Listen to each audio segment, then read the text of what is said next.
I think that is entirely up to Iran. Iran has not met our diplomacy with diplomacy, and they have been responding with military force. President Trump wants to see a peaceful resolution of our differences with Iran. We have made clear for a couple of years now that we would be open to meeting with the Iranians, but they continue to reject diplomacy. We saw them commit an act of war against Saudi Arabia on September 14th. They have been proliferating missiles around the Middle East thanks to the Iran nuclear deal, which relaxed constraints on Iran's missile program. We were very pleased that Western European nations said that Iran is behind the attacks on Saudi Arabia, and they called for a new Iran deal to address Iran's regional aggression and its missile proliferation. The Iranian regime increasingly views Iraq as a Western suburb of Iran.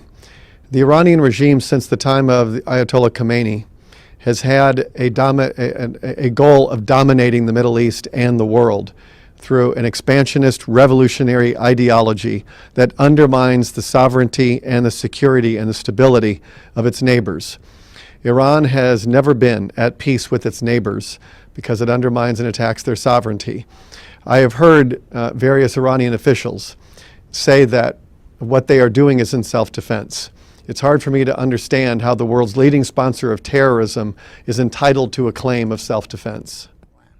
Well, we certainly welcome the concern in the international community that's focused on Iran to de-escalate all of its military activity. And the United States has done a good job disrupting and deterring a number of Iranian attacks, but we haven't succeeded in preventing all of them.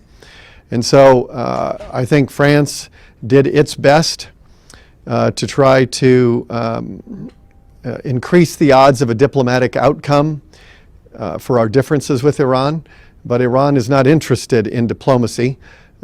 We are comfortable with our foreign policy. Time is on our side, and at some point we believe Iran is going to act pragmatically and come to the negotiating table. In the meantime, our sanctions will continue.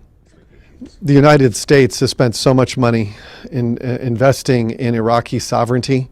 We want Iraq to be secure and sovereign and stable.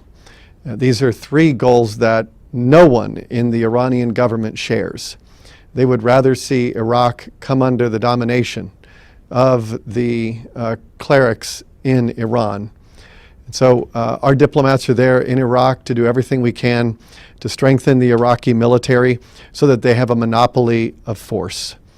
And we'll continue to do that. We'll continue to expose this regime's global ambitions to dominate the Middle East and the world.